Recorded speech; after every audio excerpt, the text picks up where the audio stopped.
નમસ્કાર વિદ્યાર્થી મિત્રો, સર્વ વિદ્યાલય કેળવણી મંડળ કડી સંચાલિત શ્રીમતી આર.એન. પટેલ પ્રાથમિક શાળા સેક્ટર 23 ગાંધીનગર ઓનલાઈન શિક્ષણમાં આપ સર્વેનું હું શાબ્દિક સ્વાગત કરું છું. સંસ્થાના આદ્ય સ્થાપક પૂજ્ય છગનબા અને સંસ્થાના ભૂતપૂર્વ ચેરમેન શ્રી માણેકલાલ સાહેબના આશીર્વાદ લઈ આપણે આગળ વધીશું.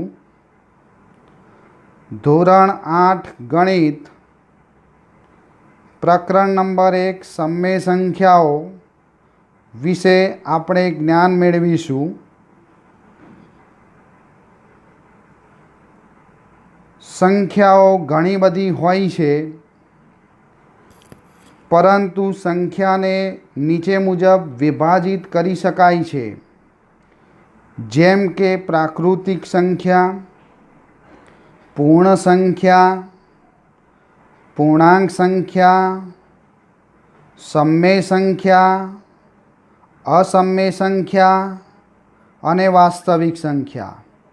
આ રીતે સંખ્યાઓને વિભાજિત કરી શકાય છે. હવે આપણે સૌપ્રથમ પ્રાકૃતિક સંખ્યા વિશે સમજ મેળવીશું. તો પ્રાકૃતિક સંખ્યાઓને n વડે દર્શાવાય છે. પ્રાકૃતિક સંખ્યાઓની શરૂઆત 1, 2, 3, 4, 5 એમ અનંત સુધી વિસ્તરેલી છે. આ પરથી આપણે કહી શકાય કે સૌથી નાની પ્રાકૃતિક સંખ્યા 1 છે, કારણ કે પ્રાકૃતિક સંખ્યાઓની શરૂઆત 1 થી થાય છે. તેવી જ રીતે પ્રાકૃતિક સંખ્યાઓમાં સૌથી મોટી પ્રાકૃતિક સંખ્યાઓ મેળવી શકાતી નથી, કારણ કે પ્રાકૃતિક સંખ્યાઓ અનંત સુધી વિસ્તરેલી છે. ક્યાં પૂર્ણ થાય છે તેની આપણને ખબર હોતી નથી. એટલે આપણે કહી શકીએ કે પ્રાકૃતિક સંખ્યાઓમાં સૌથી મોટી પ્રાકૃતિક સંખ્યા મેળવી શકાતી નથી. આ પ્રાકૃતિક સંખ્યાને પ્રાકૃતિક સંખ્યા ગણ n વડે પણ દર્શાવાય છે. પ્રાકૃતિક સંખ્યાઓને બીજા 2 નામથી પણ ઓળખવામાં આવે છે: ગણતરીની સંખ્યાઓ અને ધન પૂર્ણાંક. પ્રાકૃતિક સંખ્યાઓને ગણતરીની સંખ્યા અને ધન પૂર્ણાંકના નામે પણ દર્શાવી શકાય છે. આપણે કોઈ પણ વસ્તુની ગણતરીની શરૂઆત પણ 1 થી જ કરીએ છીએ, અનંત સુધી કરી શકીએ છીએ. એવી જ રીતે પ્રાકૃતિક સંખ્યામાં પણ શરૂઆત 1 થી થાય છે, અનંત સુધી કરી શકાય છે. એટલે આ રીતે પ્રાકૃતિક સંખ્યાને ગણતરીની સંખ્યાઓ પણ કહી શકાય છે. આમ પ્રાકૃતિક સંખ્યાઓમાં બધી જ સંખ્યાઓ ધન છે, તેથી પ્રાકૃતિક સંખ્યાઓને ધન પૂર્ણાંક વડે પણ દર્શાવી શકાય છે. પ્રાકૃતિક સંખ્યાઓની અંદર શૂન્ય કે ઋણ પૂર્ણાંકોનો સમાવેશ થતો નથી. પ્રાકૃતિક સંખ્યાઓ અસંખ્ય છે. પ્રાકૃતિક સંખ્યાઓ અસંખ્ય છે. હવે આપણે આગળ વાત કરીએ પૂર્ણ સંખ્યાની. તો પૂર્ણ સંખ્યાની વ્યાખ્યા આપી શકાય: બધી જ પ્રાકૃતિક સંખ્યાઓ એટલે કે 1 થી શરૂ કરી અનંત સુધીની સંખ્યાઓ અને શૂન્ય ભેગા મળીને જે સંખ્યાઓ બનાવે છે, તે બધી જ સંખ્યાઓને પૂર્ણ સંખ્યાઓ કહેવાય છે. પૂર્ણ સંખ્યાને w વડે દર્શાવવામાં આવે છે. પૂર્ણ સંખ્યામાં સૌથી નાની પૂર્ણ સંખ્યા 0 છે, કારણ કે પૂર્ણ સંખ્યાની શરૂઆત શૂન્યથી થાય છે. આ જ રીતે સૌથી મોટી પૂર્ણ સંખ્યા મેળવી શકાતી નથી, કારણ કે પૂર્ણ સંખ્યાઓ અનંત છે. પૂર્ણ સંખ્યાઓની અંદર શૂન્ય અને બધા જ ધન પૂર્ણાંકોનો સમાવેશ થાય છે. પૂર્ણ સંખ્યાઓ પણ અસંખ્ય છે. પૂર્ણ સંખ્યાઓની અંદર શૂન્યનો સમાવેશ થાય છે, પરંતુ પ્રાકૃતિક સંખ્યામાં શૂન્યનો સમાવેશ થતો નથી. હવે પૂર્ણાંક સંખ્યા વિશે વાત કરીએ તો પૂર્ણાંક સંખ્યાની વ્યાખ્યા આપી શકાય કે બધા જ ઋણ પૂર્ણાંકો, બધા જ ધન પૂર્ણાંકો અને શૂન્ય ભેગા મળીને જે સંખ્યાઓ બનાવે છે તે બધી જ સંખ્યાઓને પૂર્ણાંક સંખ્યાઓ કહેવાય છે. પૂર્ણાંક સંખ્યાઓને ઝેડ સંકેત વડે પણ દર્શાવી શકાય છે. પૂર્ણાંક સંખ્યાઓ પણ અસંખ્ય છે. પૂર્ણાંક સંખ્યાઓમાં સૌથી નાની પૂર્ણાંક સંખ્યા કે સૌથી મોટી પૂર્ણાંક સંખ્યા મેળવી શકાતી નથી, કારણ કે પૂર્ણાંક સંખ્યાઓની શરૂઆત ક્યાંથી થાય છે અને ક્યાં પૂર્ણ થાય છે તેની ચોક્કસ માહિતી મેળવી શકાતી નથી. એટલે પૂર્ણાંક સંખ્યાઓમાં સૌથી નાની પૂર્ણાંક સંખ્યા કે સૌથી મોટી પૂર્ણાંક સંખ્યા મેળવી શકાતી નથી. પૂર્ણાંક સંખ્યાઓની અંદર બધા જ ઋણ પૂર્ણાંકો, બધા જ ધન પૂર્ણાંકો અને શૂન્યનો સમાવેશ થાય છે. હવે સમમેય સંખ્યાની વાત કરીએ તો સમમેય સંખ્યાને ક્યુ વડે દર્શાવી શકાય છે. સમમેય સંખ્યાને ક્યુ વડે દર્શાવાય છે.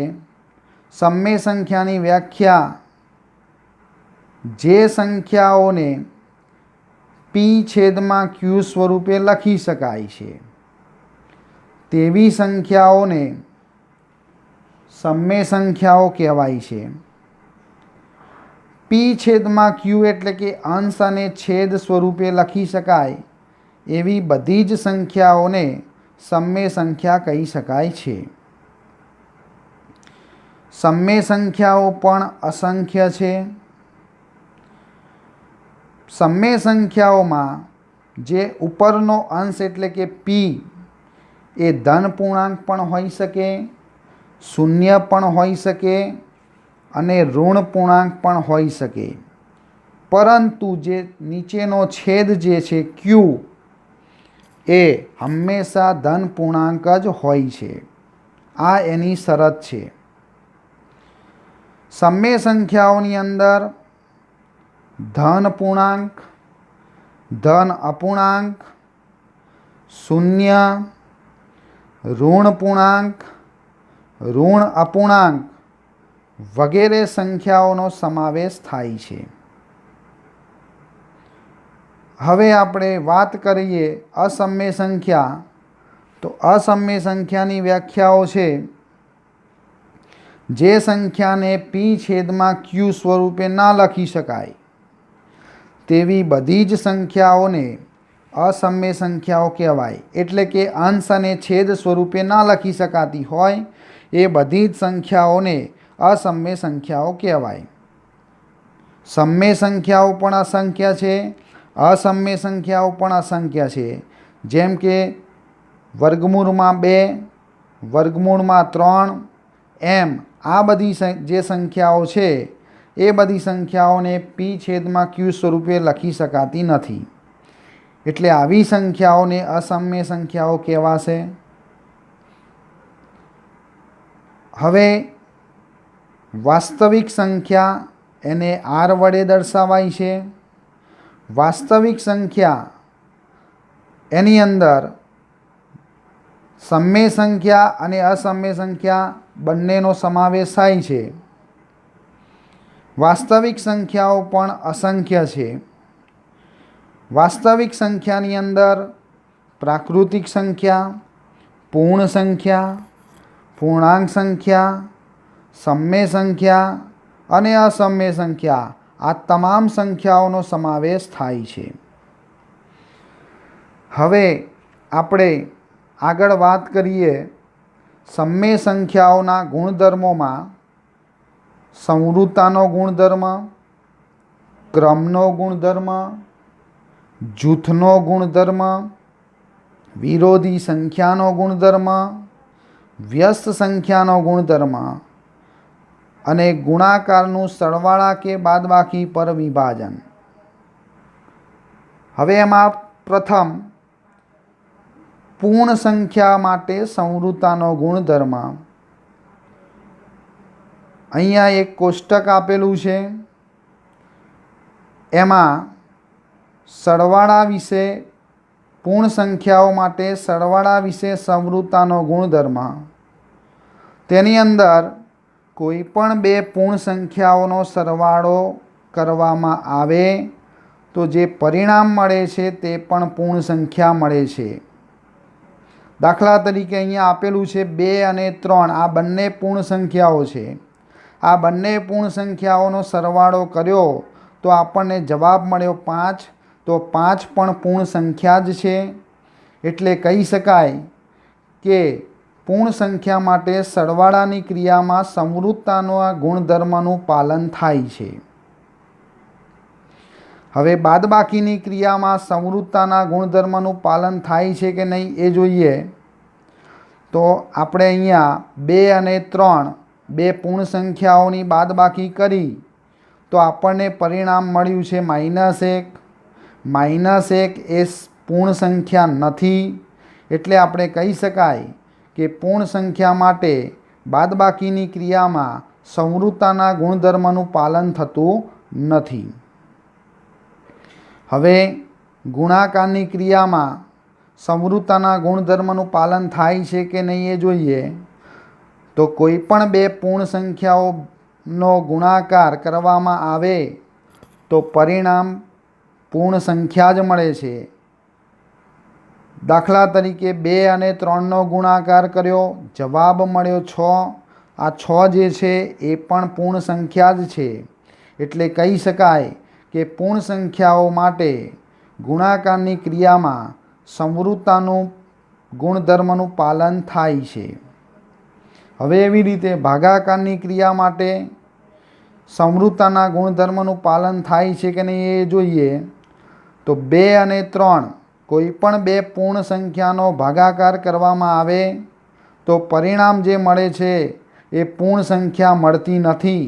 તેથી કહી શકાય કે પૂર્ણ સંખ્યાઓ માટે ભાગાકારની ક્રિયામાં સંવૃત્તાના ગુણધર્મનું પાલન થતું નથી. અહીંયા આપેલું છે 2/3 તો જવાબ મળ્યો 2/3. 2/3 એ પૂર્ણ સંખ્યા નથી. એટલે પૂર્ણ સંખ્યાઓ માટે ભાગાકારની ક્રિયામાં સંવૃત્તાનું ગુણધર્મનું પાલન થતું નથી. એટલે એનો મતલબ એમ અહીંયા કોષ્ટકમાં પૂર્ણ સંખ્યાઓ માટે સરવાળા અને ગુણાકારની ક્રિયામાં સંવૃત્તાના ગુણધર્મનું પાલન થાય છે, જ્યારે બાદબાકી અને ભાગાકારની ક્રિયામાં સંવૃત્તાના ગુણધર્મનું પાલન થતું નથી. હવે આગળ વાત કરીએ પૂર્ણાંક સંખ્યાઓ માટે સંવૃત્તાના ગુણધર્મનું. તો સરવાળાની ક્રિયામાં કોઈ પણ બે પૂર્ણાંક સંખ્યા લઈએ તો કોઈ પણ બે પૂર્ણાંક સંખ્યાઓનો ગુણાકાર સરવાળો કરવામાં આવે તો પરિણામ પૂર્ણાંક સંખ્યા જ મળે છે. જેમ કે 2 અને 3 પૂર્ણાંક સંખ્યા છે, એનો પરિણામ એટલે કે જવાબ 5 મળ્યો, એ 5 પણ પૂર્ણાંક સંખ્યા જ છે. એટલે કહી શકાય કે પૂર્ણાંક સંખ્યાઓ માટે સરવાળાની ક્રિયામાં સંવૃત્તાના ગુણધર્મનું પાલન થાય છે. હવે એવી જ રીતે બાદબાકીની ક્રિયામાં જોઈએ તો 2 અને 3ની બાદબાકી કરીએ તો જવાબ મળશે -1. -1 એ પણ પૂર્ણાંક સંખ્યા છે. એટલે કહી શકાય કે પૂર્ણાંક સંખ્યાઓ માટે બાદબાકીની ક્રિયામાં સંવૃત્તાના ગુણધર્મનું પાલન થાય છે. હવે ગુણાકારની ક્રિયામાં વાત કરીએ તો બે પૂર્ણાંક સંખ્યાઓનો ગુણાકાર કરીએ પરિણામ મળે છે એ પણ પૂર્ણાંક સંખ્યા જ મળે છે. દાખલા તરીકે 2 અને 3નો ગુણાકાર 6 મળે છે, તો 6 એ પણ પૂર્ણાંક સંખ્યા જ છે. તેથી કહી શકાય કે પૂર્ણાંક સંખ્યાઓ માટે ગુણાકારની ક્રિયામાં સંવૃત્તાના ગુણધર્મનું પાલન થાય છે. હવે એવી રીતે ભાગાકારની ક્રિયામાં જોઈએ તો કોઈ પણ બે પૂર્ણાંક સંખ્યાઓનો ભાગાકાર કરવામાં આવે તો પરિણામ જે મળે છે એ પૂર્ણાંક સંખ્યા મળતી નથી. તેથી કહી શકાય કે પૂર્ણાંક સંખ્યાઓ માટે ભાગાકારની ક્રિયામાં સંવૃત્તાનો ગુણધર્મનું પાલન થતું નથી. હવે આ કોષ્ટક ઉપરથી આપણે કહી શકીએ કે પૂર્ણાંક સંખ્યાઓ માટે સરવાળાની ક્રિયા, બાદબાકીની ક્રિયા અને ગુણાકારની ક્રિયા, આ ત્રણેય ક્રિયામાં સંવૃત્તાના ગુણધર્મનું પાલન થાય છે, જ્યારે ભાગાકારની ક્રિયામાં સંવૃત્તાના ગુણધર્મનું પાલન થતું નથી. હવે સમય સંખ્યાઓ માટે સંવૃત્તાનો ગુણધર્મ જોઈએ તો સરવાળાની ક્રિયા માટે કોઈ પણ બે સમય સંખ્યાઓનો સરવાળો કરવામાં આવે તો પરિણામ જે મળે છે એ સમય સંખ્યા જ મળે છે. દાખલા તરીકે અહીંયા કોષ્ટકમાં આપેલું છે 1/2 વત્તા 2/3 કર્યા તો પરિણામ 7/6 મળ્યા. એ સમય સંખ્યા જ છે. એટલે આપણે કહી શકીએ કે સમય સંખ્યાઓ માટે સરવાળાની ક્રિયામાં સંવૃત્તાના ગુણધર્મનું પાલન થાય છે. હવે એવી જ રીતે બાદબાકી માટે જોઈએ તો કોઈ પણ બે સમય સંખ્યાઓની બાદબાકી કરવામાં આવે તો પરિણામ સમય સંખ્યા જ મળે છે. એટલે અહીંયા આપેલું છે કોષ્ટકમાં 1/2 - 2/3 આ બંને સમય સંખ્યાઓની બાદબાકી કરી પરિણામ મળ્યું -1/6. તો એ -1/6 એ પણ સમય સંખ્યા જ છે. એટલે આપણે કહી શકીએ કે સમય સંખ્યાઓ માટે બાદબાકીની ક્રિયામાં સંવૃત્તાના ગુણધર્મનું પાલન થાય છે. હવે ગુણાકારની ક્રિયા માટે જોઈએ તો કોઈ પણ બે સમય સંખ્યાઓનો ગુણાકાર કરવામાં આવે તો પરિણામ સમય સંખ્યા જ મળે છે.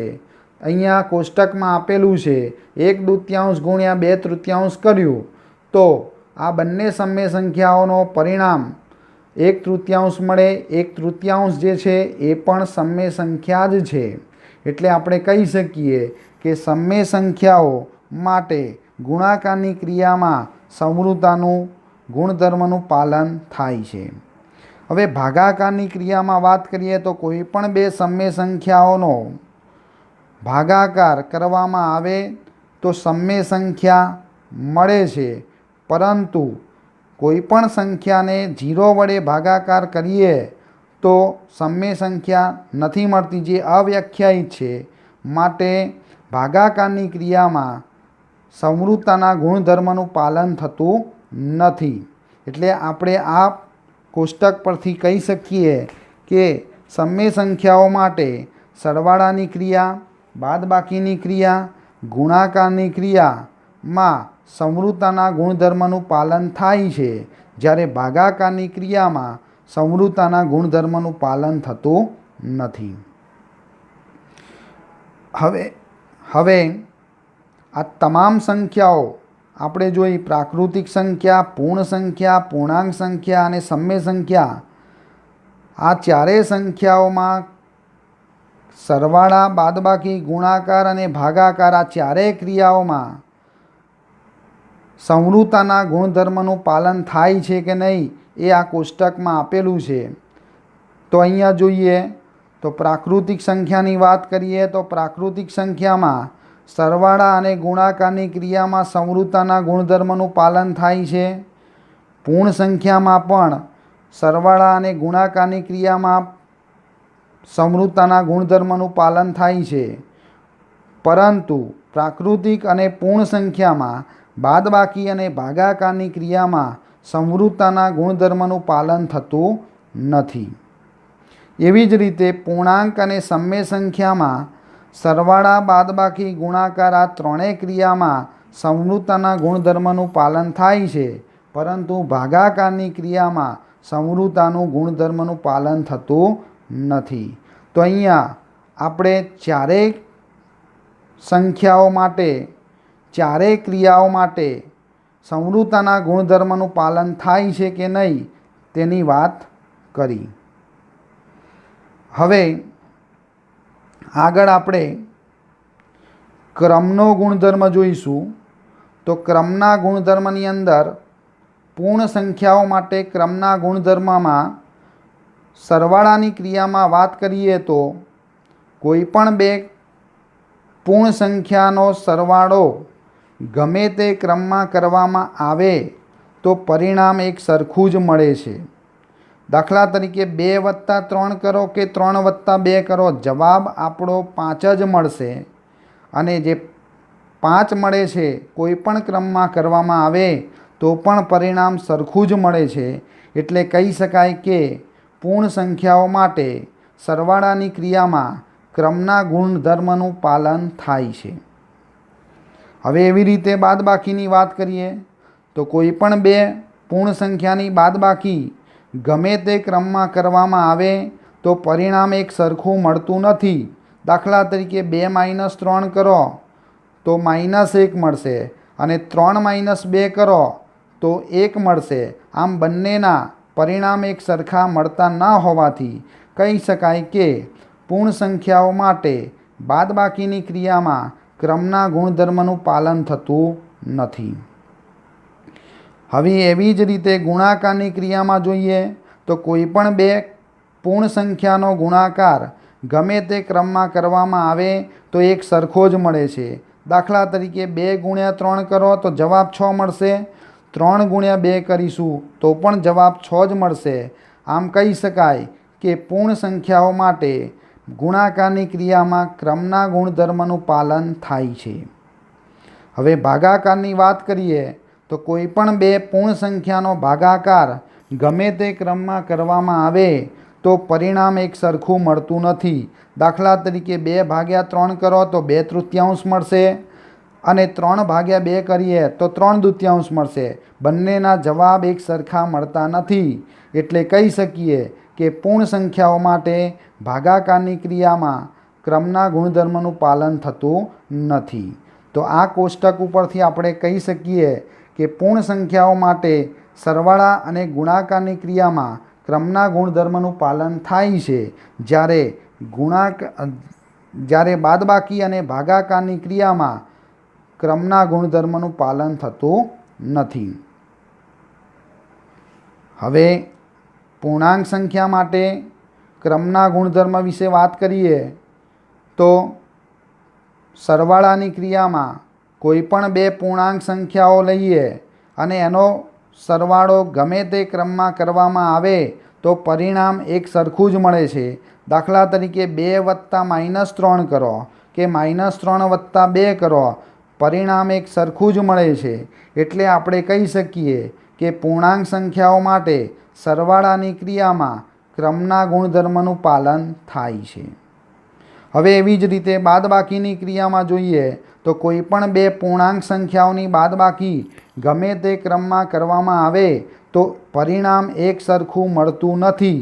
દાખલા તરીકે 2 - -3 કરીએ કે -3 - 2 કરીએ, બંનેના જવાબ એક સરખા મળતા નથી.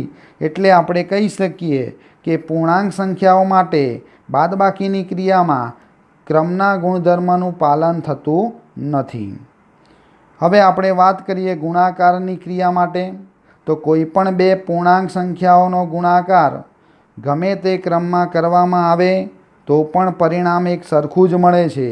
દાખલા તરીકે 2 × -3 કરો કે -3 × 2 કરો, બંનેનું પરિણામ એક સરખું જ મળે છે. એટલે કહી શકાય કે પૂર્ણાંક સંખ્યાઓ માટે ગુણાકારની ક્રિયામાં ક્રમના ગુણધર્મનું પાલન થાય છે. હવે ભાગાકારની ક્રિયામાં જોઈએ તો કોઈ પણ બે પૂર્ણાંક સંખ્યાઓનો ભાગાકાર ગમે તે ક્રમમાં કરવામાં આવે તો પણ પરિણામ એક સરખું મળતું નથી. એટલે દાખલા તરીકે 2 / -3 કરો કે -3/2 કરો, પરિણામ એક સરખું મળશે નહીં. એટલે આપણે કહી શકીએ કે પૂર્ણાંક સંખ્યાઓ માટે ભાગાકારની ક્રિયામાં ક્રમના ગુણધર્મનું પાલન થતું નથી. હવે આ કોષ્ટક પરથી આપણે સાબિત કરી શક્યા કે પૂર્ણાંક સંખ્યાઓ માટે સરવાળા અને ગુણાકારની ક્રિયામાં ક્રમના ગુણધર્મનું પાલન થાય છે, જ્યારે બાદબાકી અને ભાગાકારની ક્રિયામાં ક્રમના ગુણધર્મનું પાલન થતું નથી. હવે સમય સંખ્યાઓ માટે ક્રમના ગુણધર્મની વાત કરીએ તો સરવાળાની ક્રિયામાં જોઈએ તો કોઈપણ બે સમય સંખ્યાઓનો સરવાળો ગમે તે ક્રમમાં કરવામાં આવે તો પરિણામ એક સરખું જ મળે છે. દાખલા તરીકે 1/2 વત્તા 2/3 કરો કે 2/3 વત્તા 1/2 કરો, બંનેનો જવાબ એક સરખો જ મળશે. એટલે આપણે કહી શકીએ કે સમય સંખ્યાઓ માટે સરવાળાની ક્રિયામાં ક્રમના ગુણધર્મનું પાલન થાય છે. હવે બાદબાકીની ક્રિયામાં જોઈએ તો કોઈપણ બે સમય સંખ્યાઓની બાદબાકી ગમે તે ક્રમમાં કરવામાં આવે તો પરિણામ એક સરખું મળતું નથી.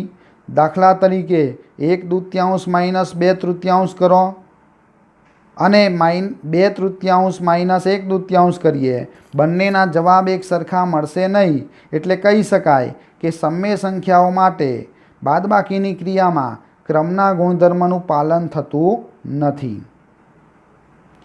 હવે ગુણાકારની ક્રિયામાં કોઈપણ બે સમય સંખ્યાઓનો ગુણાકાર કરવામાં આવે તો પરિણામ ગમે તે ક્રમમાં કરવામાં આવે તો પરિણામ એક સરખું જ મળે છે.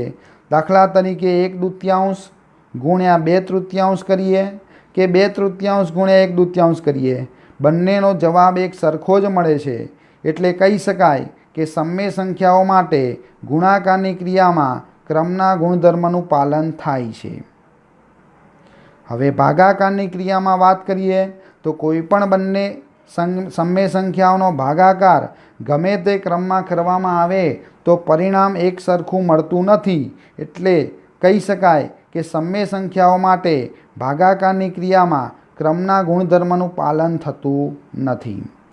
એટલે આ કોષ્ટક ઉપરથી આપણે કહી શકીએ કે સમય સંખ્યાઓ માટે સરવાળા અને ગુણાકારની ક્રિયામાં ક્રમના ગુણધર્મનું પાલન થાય છે, જ્યારે બાદબાકી અને ભાગાકારની ક્રિયામાં ક્રમના ગુણધર્મનું પાલન થતું નથી. હવે આ ચારેય સંખ્યાઓ માટે ચારેય ક્રિયાઓ માટે